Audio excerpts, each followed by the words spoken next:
my YouTube channel. Today I'm bringing you a whole different type of video, but we are going to do 10 things that you should do undergrad that I wish I did to a further 10 things that I wish I did in undergrad that you should do no matter what.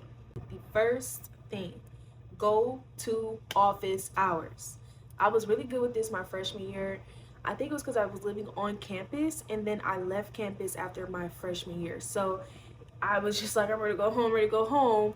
That I did not stay for office hours. Please stay with office hours. You need to build those connections with your professors and even other people. If professors have office hours open to like most people at a time. Some of my professors only had it one-on-one. Some of them had a group.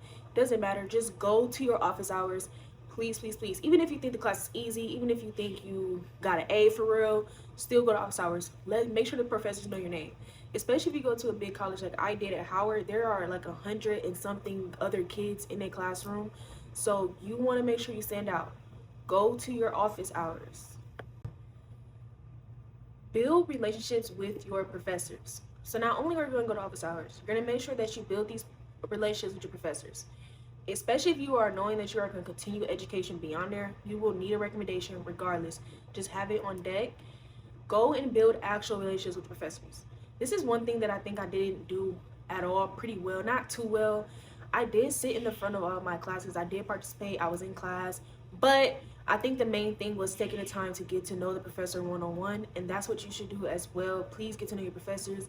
Maybe stay a little bit after class, talk to them, or even if sending an email, just make sure your communication maybe via email, and then make sure you're just participating. Again, sit in the front at least so that they see your face, that they know that you are there.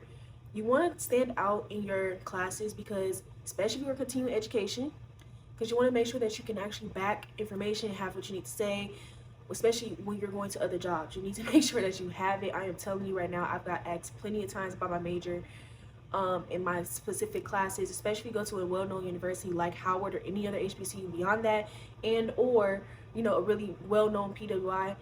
People will ask you about the classes that they took. I'm telling you now, please be engaged and get your relationships with professors, get it well, get it done. Make sure it please. I did not do at all, okay? This is one I didn't do at all. Apply to scholarships every single semester. Apply to scholarships every single semester. Get as much free money as you can. I don't care if it's $10. I don't care if it's $5,000. Get these free money that is offered to college students. Please make sure you are using your resources. Go and apply to scholarships. I will link scholarship links, like websites down below. Also, your school should maybe have selected scholarships you can apply for, so go to your school website. If you are at any job, look into your job and apply to scholarships through your job. I used to work at a grocery store and they had scholarships through the grocery store. I used to work at Nordstrom. They also offer scholarships.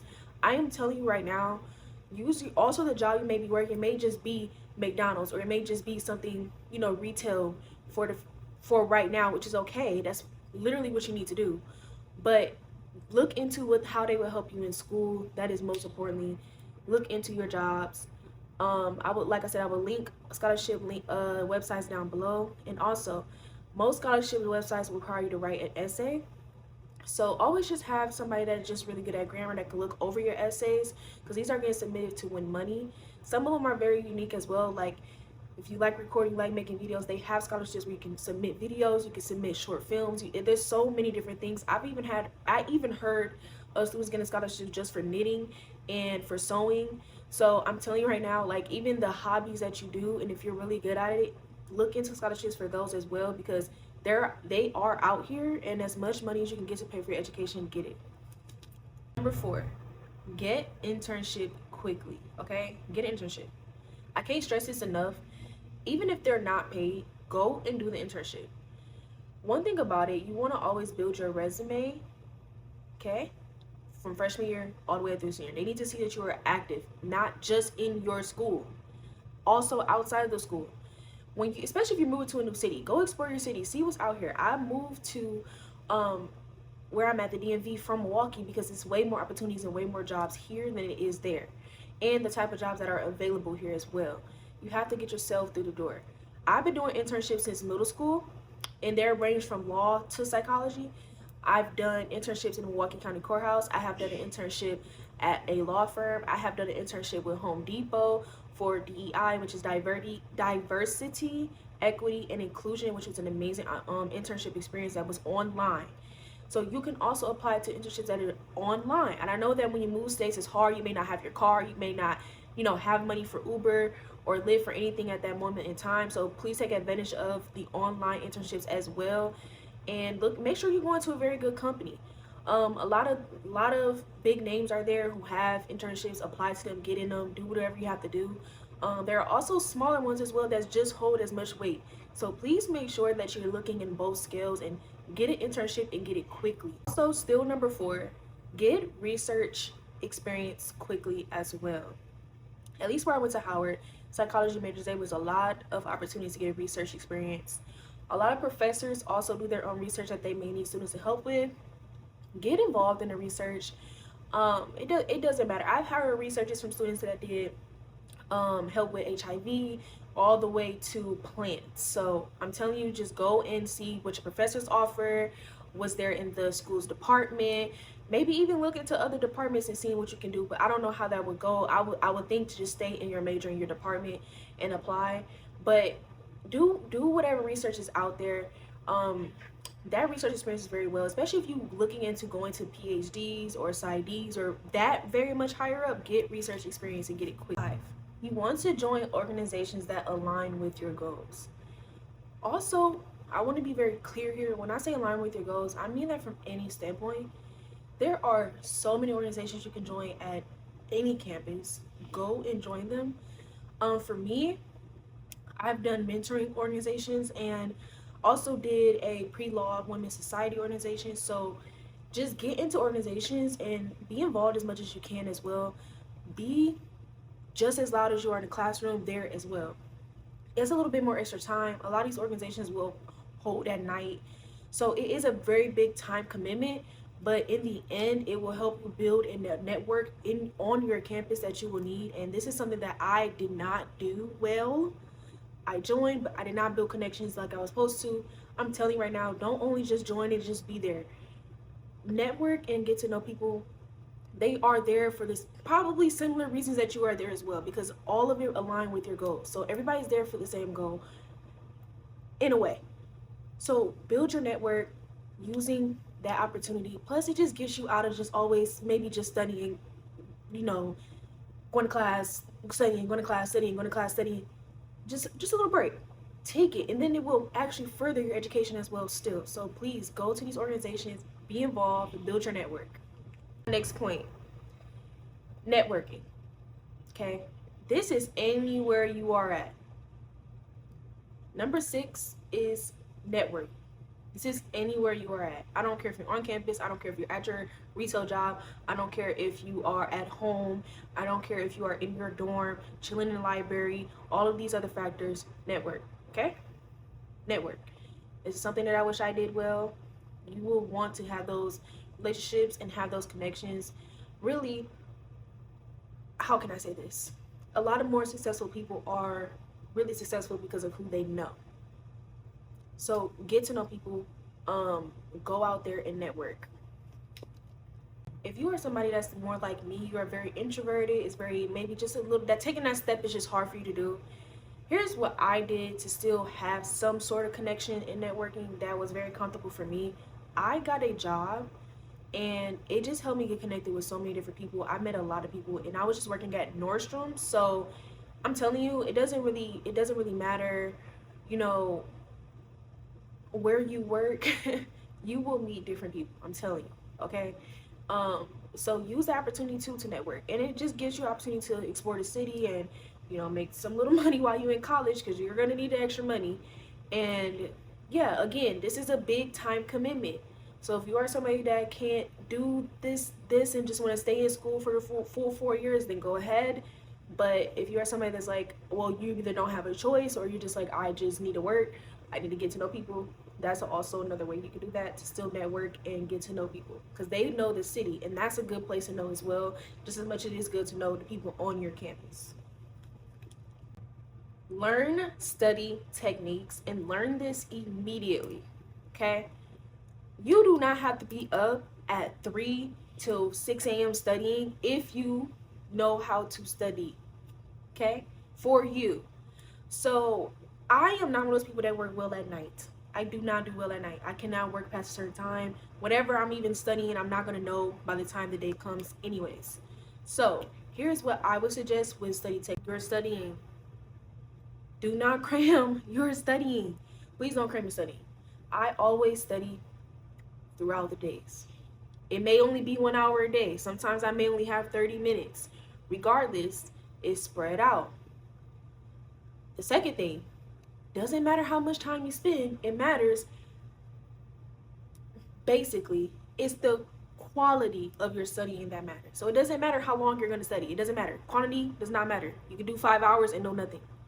It's the quality of your study. So here is what I did. One, I always kept my notes in a notebook because my schedule is super busy. I'm out all day. I might be working. A notebook is easier to keep than having to be on your phone or get an iPad or your computer. The notebook is easier. I can pull it out anywhere. So the professors give you. I know that there's apps that do it now, but again, I'm just speaking on maybe just more so who likes to write their notes and who is maybe on the go a lot. Shorten your notes into either 2 pages, like 2 pages, or front and back, and that's it. And that's it. Especially if you're in psychology, the biggest thing is to know concepts, not necessarily the definitions. You need to know situations. So your quality of studying can matter is like that as well. Maybe it's not about knowing what does thesis actually mean. It's not a vocab quiz. This is like Sarah went to the store to grab an apple and then da da da da da da. So these are the type of questions you're going to see on your test. So I'm telling you now, study scenarios, and that makes it even much easier. So that even when you see something else in different words, you know what it is because you study other scenarios based on that as well. You didn't study just, hypothesis. You actually study different hypotheses and what they look like, which even help you know hypothesis on a broader scheme. So you're not spending. Take care of your mental. Take care of your mental. Take care of your mental. Like, I can't stress this enough. I wish I did. I'm more so those people like, once it's, you gotta go. You nothing else matters. You can't worry about nothing else. Da da da da. You gotta keep going. You gotta keep going. You gotta keep going. And if you never deal with it, it's going to pile on and just make it worse. You're gonna crash at one point. You're gonna feel horrible. Handle your grievances right then and there. Please don't hold it in. Don't compartmentalize. Don't put it away. Don't put it back in your head because you got this, that, and the third to do. Take care of yourself. Take care of yourself. If you need a break, take a break. Okay? Sometimes I didn't go to classes my senior year because I just didn't have it in me. And that's okay. You have that option. Especially if you worked hard like that from freshman to your senior year, calm down. Once your senior year comes, calm down. Breathe. You got to worry about post-grad. You got to worry about jobs. You got to worry about where you're going to live. You got to worry about packing up, maybe leaving states or going back to countries. There's other stuff that you can put your focus on. School, all of that to stress you out as much as like that. Don't do that. Take care of yourself. Make sure you're still going out having fun. Make sure you're still literally getting your hair done, take care of yourself. Like, I can't stress that enough. Don't let yourself go because of school or whatever takes over, and handle anything that's happening that maybe you're just pushing down to the side as well. Like, I can't stress that enough. I wish I did that because it would have been a smoother path, but regardless, now that I'm 23 years old, I am literally doing that as we speak. Handle it now, okay? Don't let it fester on because I'm 23. Build your resume as you go. Down below, I'm going to link a resume website that I personally use. You have to pay for it, but it's like $1. But every single time you secure an organization, you secure an internship, you secure research, even if you did a conference or you spoke or things like that, put it on your resume as soon as you do it. Don't wait until you need it and then now you're like, what did I do? How did I do that? Put it into your resume immediately. Build your resume as you go. I eventually took off anything I did in high school after my sophomore year. Just want to preference that for anybody out there that's like, what, do I gotta keep all of that on your resume? Because I was me. I gotta keep the high school. No. They don't want to know about high school anymore, okay? I would say once your sophomore year starts, take it off. And by then, you should have your freshman year filled out with things that you did, and it should fill out. But even if you did not do anything your freshman year, still take off your high school, because after your freshman year, nobody cares about what you did in high school. Take it out. No one wants to hear it, okay? Use what you, that's why I say start immediately with these things so that you have something put on your freshman year. Even if it's a job, that still works better. You do belong and you are supposed to be there. So don't let your imposter syndrome get the best of you. Don't let what other people are doing get the best of you as well. Of course, you're going to see people do all these different things, and that is perfectly fine for them. Do not think that you are behind. Do not think that you should be even doing more or that you're doing it wrong. Don't. Don't let yourself get into that, because now you're going to just be like, I don't belong here. No, no, no. Get out of that. Do not do that, okay? Know that where you are at with your life is where you are supposed to be at, okay?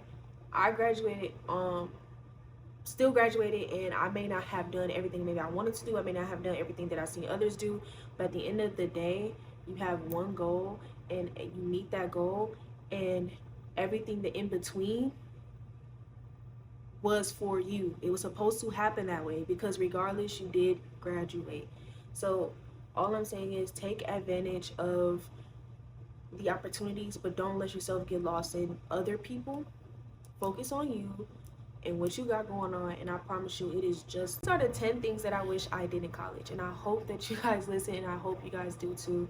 I just want to preference that some of these I did a little bit, but I missed that extra step that will take you beyond your means. Seriously, like, make sure that you're using your network, your connections, join organizations, be involved as much as you can. Make sure people know your name, and that's basically what I'm trying to say. I wish I did these things. I hope that you do. This is the end of the video. Make sure you like, comment, and subscribe. This is Najaya. Amil. Najaya. Amil. Bye, you guys.